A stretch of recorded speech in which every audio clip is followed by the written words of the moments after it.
Yo, what up? It is the 14th of March 2024 and it's currently 10:59 a.m. on a Thursday, and we have our next golden rose came in, which is nice. We have all of those gold roses. It's just turning to 11 a.m.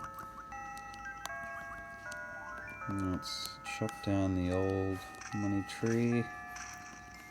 And with the new money tree, I say.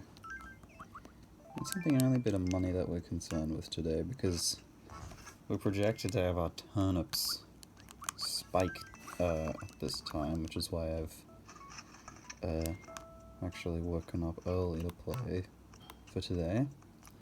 And we need to water our red turnip as well. So we'll see if the predictor is correct or not. I mean, I'm assuming it is. I think. Let's have a look. Let's just go straight there, why not?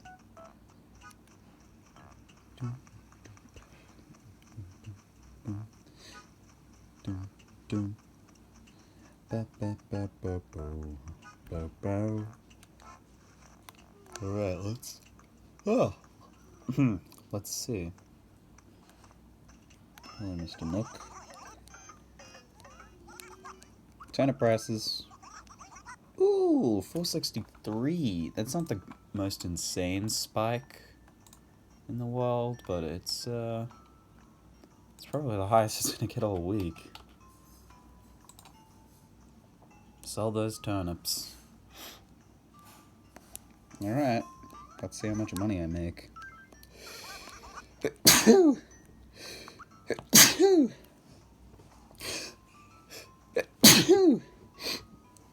Oh, I'm allergic to making money.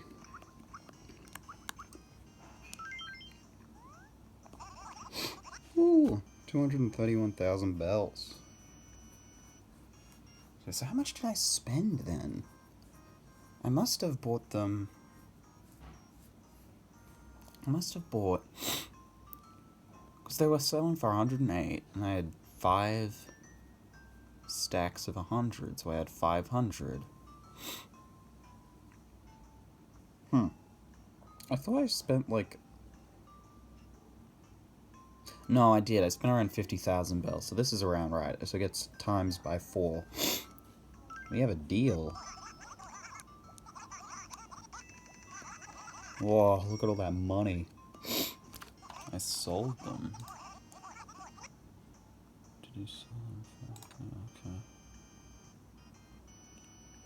Cool. Well, that's good. First time I've done turnips in this game for a long time, and it turned out... the turnout is pretty good.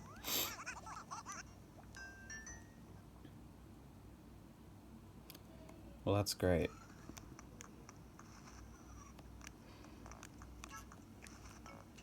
Just goes to show... something. I mean, turnips are king in this game when it comes to making money. You're not going to make money off of anything else.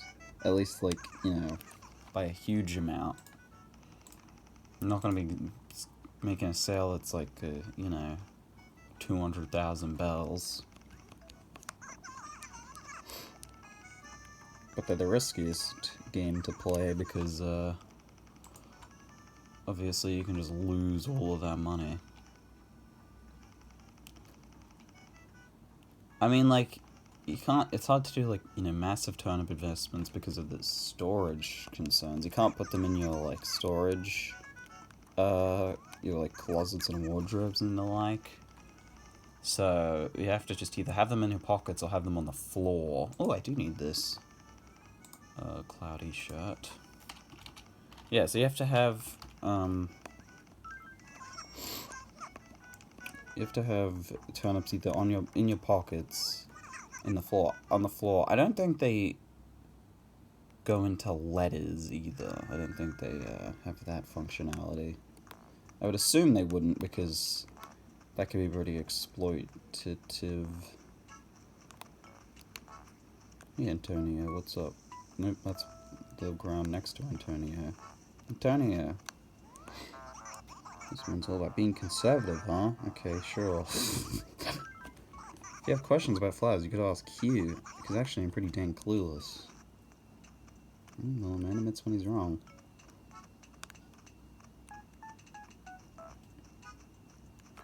Let's go check to see if there's a visitor today.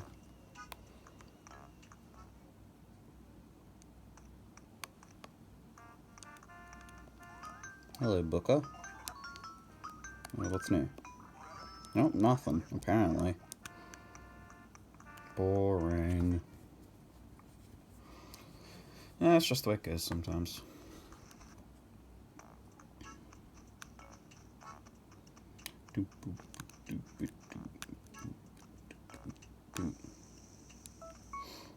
Man, yesterday I found myself playing New Horizons for ages. I was playing for like hours.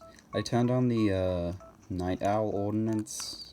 It was like the best thing I ever did, because that's like, if you don't have the night owl ordinance in that game, then like everyone goes to bed at like, I don't want to exaggerate, like the shops close at like 10 p.m. Actually, Able Sisters closes at 9 p.m., so it's even worse. What's up to you?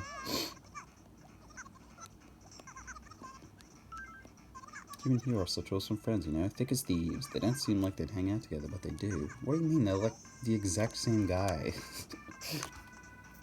Yeah, but... yeah, I was playing New Horizons for a while. So yeah, turn on the night owl ordinance. Like, in this game, both the shops close naturally at 11 p.m. Like, that's just what they close at. In New Horizons, Nook's Cranny closes at 10 p.m., and Able Sisters closes at 9 p.m., which is just, like, kind of ridiculous. Like, 9 p.m. even, I think. Like, sure, I can see, like, from 10 p.m. onward, sure, people, like, majority of people are going to be going to sleep or whatever. I feel like 9 p.m. is at that threshold. Like, there's some people that would legitimately, I feel, could just be playing at 9 p.m. But, yeah, I mean, I guess that's what the night owl ordinance is for, right? But it feels like it's a band-aid solution to a problem that didn't used to exist. Like, in this game, there is no night owl ordinance, and yet everything is naturally later. Like, the Able Sisters closes later in this game than it does with the night owl ordinance in New Horizons. Like, I don't really get it. Why can't it just be the same?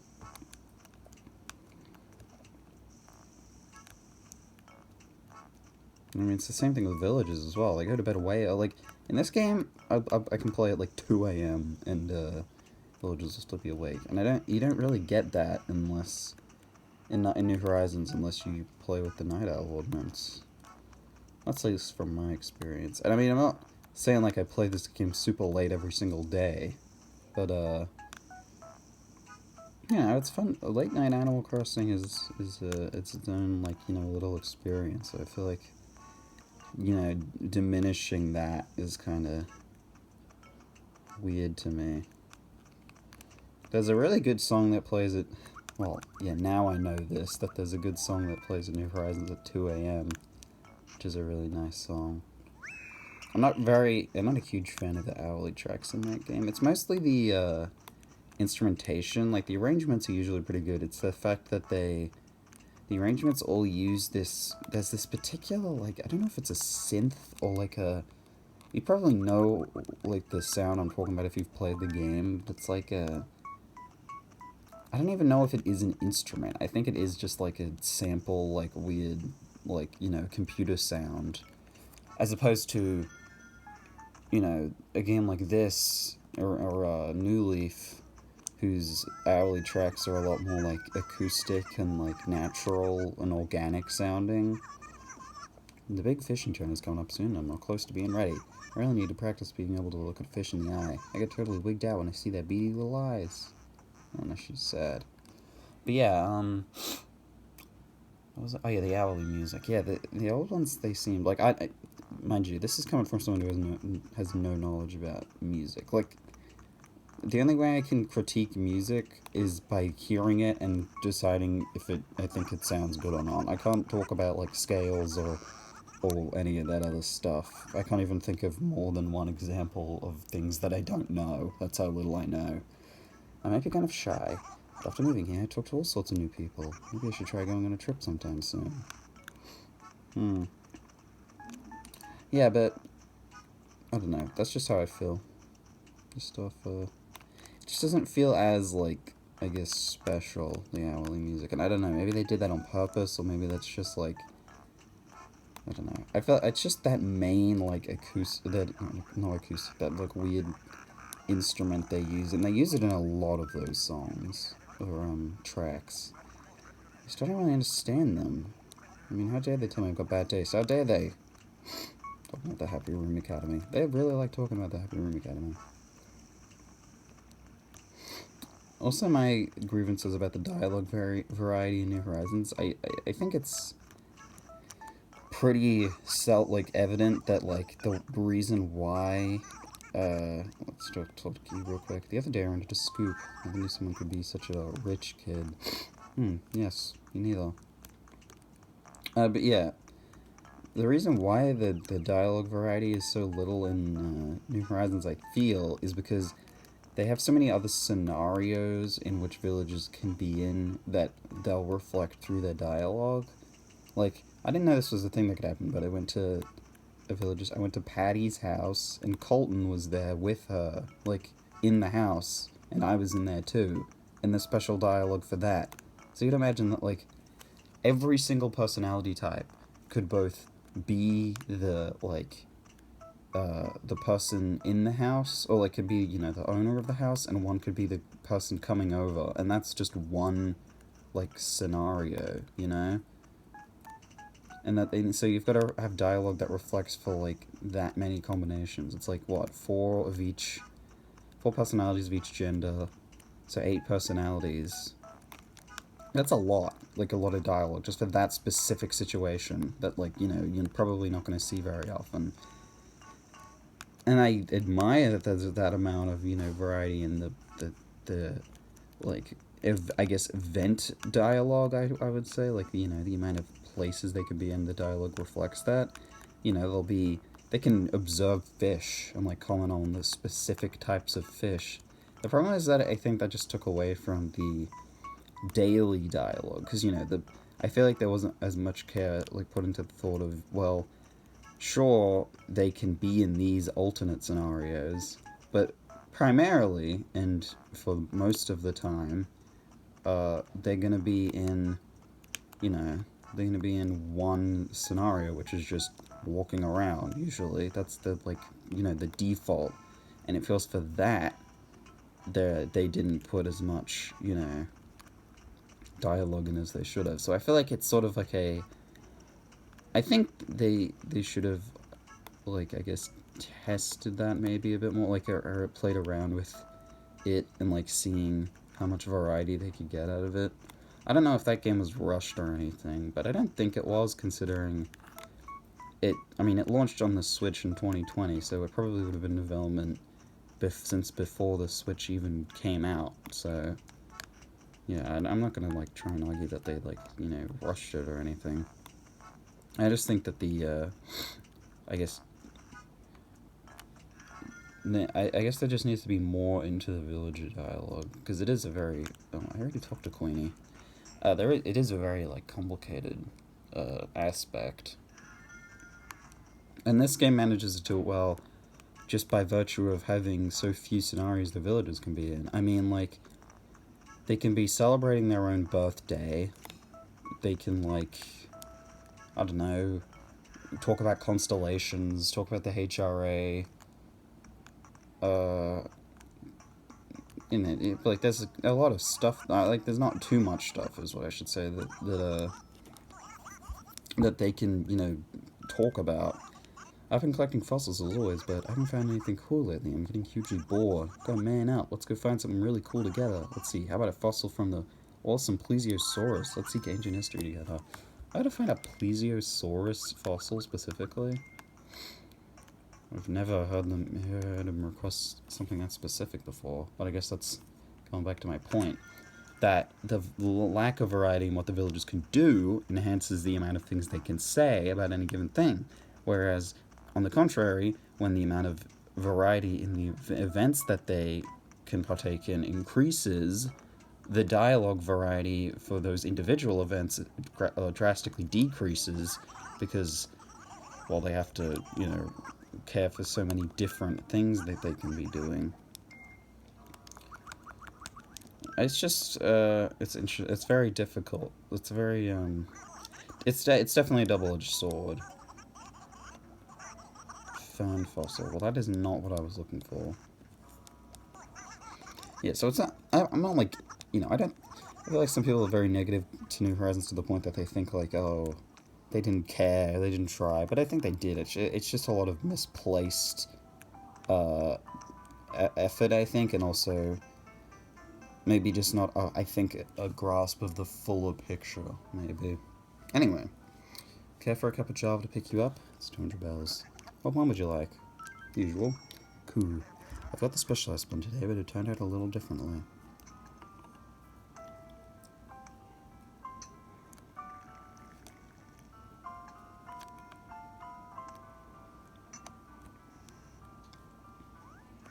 There we go. The perfect temperature to bring it out. Oh, bring out the flavor, 176 degrees. One fresh brewed cup. Drink up. Thank you.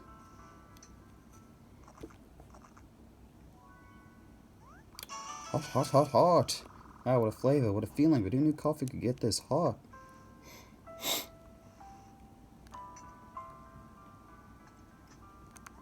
Thanks. Yeah, I actually found some interesting dialogue in New Horizons yesterday. Or rather, a coffee message, actually, which is why I bring it up, is the fact that apparently, if you, like, you know, wait for your coffee to cool, in this game, all it does is get you in an infinite loop of Brewster telling you to drink coffee. At least as far as I know. Maybe this is something that exists in the older ones too. But in New Horizons, if you do that, then when you actually drink the coffee message will reflect the fact that you waited for the coffee to cool down, which I thought was really interesting. Because, you know, before, it was always like, Brewster was like, drink it, you're supposed to drink it this way. And, you know, your instinct is to, like, counter that. But, yeah. I thought that was just really weird that they would even put in the effort. Because I feel like anyone who's used to Brewster will just naturally not even bother because they already know the outcome. That's just interesting to me. I am, like, in the same vein of this series, excited to do this potentially for other Animal Crossing games. And my interest in doing it for New Horizons has honestly only increased. Just because I think the idea of playing that game, like, you know, daily for a whole year is pretty interesting. Especially because, like, there's just so much stuff that I never really experienced in that game because I didn't really, when I initially played the game, I didn't really play that I passed the first year. Like, I don't even think I never got, like, you know, the upgraded, I mean, I got the art gallery part of the museum, but I never got Brewster or anything like that. Which is, like, yeah, so I didn't experience a lot of the game, so it'd be really cool to play that game for a whole year like this. And, like, you know, experience so much of it. I'd be kind of concerned, though, for the amount of time I spend. I'd have to be really conscious of that, because if I spend too much time, then it will, you know, the episode lengths will vary a lot. Speaking of length of episodes, I think that's about it for today. I talked to everyone. I talked to Cube. I talked to Hugh. I talked to Marina. Did I talk to Marina? Actually, I don't think I did. Let's go talk to Marina. I talked to Peewee, Victoria, Queenie, Antonia, Victoria. I said Victoria's name already. I don't even know if I watered these flowers. I wish I had a photographic memory so I could remember exactly which flowers I watered.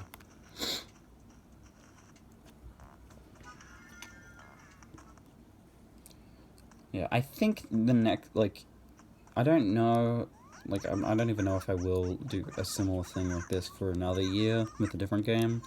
At least not directly next year. I don't know. We'll see. But if I do, I'm pretty, like, you know, conflicted on what game to even pick, because there's on one hand, there's playing one of the ones I've never played before, which is like GameCube and City Folk, which City Folk is kind of like this game anyway, so I feel like that'd be a bit of a, you know. But then there's playing the ones I already know, but really haven't gotten the most out of, being newly for New Horizons. And I'm kind of, yeah, I'm pretty conflicted on that. Anyway, congratulations on getting such a huge house. More house means more room for furniture, just for starters. May seem like a lot deciding which furniture goes where, though, huh? Of course, there's no reason you need to go crazy with furniture. Just enjoy the open space and see if you like the minimalist approach. Yeah, I don't know. I don't know which game I would pick to do a year of in the same vein as this. I feel like not every game works for it as well. I don't know. In New Horizons, I just found myself getting very annoyed by like how many things you have to wait a day for. Like, I wanted to move my Nook's Cranny one tile back, and I am aware I just watered these flowers and talked about forgetting about how I watered these flowers. Yeah, I wanted to move my Nook's Cranny one tile back, and naturally, you can't do that, because when you get the relocation kit, the shop itself is still there, which, you know, seems like a huge, like, oversight. I feel like they could have just, like, been like, okay, we've put it off to one side, now let's decide where it goes, and then it will just be closed for the rest of the day, or something like that. But no. So yeah, you have to, if you want to move it, you know, to a spot that, if you want to move your shop to a spot, or any building for that matter, into a spot where the building itself is already occupying that space, then you have to move it off to a completely different location, super far, like, you know, far away, wait a day, and then the next day move it to the final spot that you want it in, because then it will be out of the way. Which is just really dumb. Like, it just feels like such an oversight, like, that they didn't think, like, I think my main problem with New Horizons is that it doesn't feel like they knew when making it how people played video games, I guess, if that makes sense. Like, they definitely have a specific way that they intend for you to experience the game at, and they don't really, it's like they're surprised that you know, want to play it differently, which it's really annoying. Like, having the thing is, I think limitations are good for creativity, but having your creativity stunted because of, like, you know, a lack of control in what otherwise feels like, you know, you can do anything, it feels very, it's very frustrating. So that's just my 2 cents. I mean, I give my opinion on this like every other day, pretty much. But it's, I mean, it's, I was gonna say it's relevant, but it's not really that either. It's just something I think is interesting. Anyway, that's gonna be it for today. Alright. I guess today was pretty notable. I sold my turnips, got a lot of bells for them. But I feel like tomorrow might be a bit more interesting, but I guess we'll have to see. That's going to be it for today. I will see you later.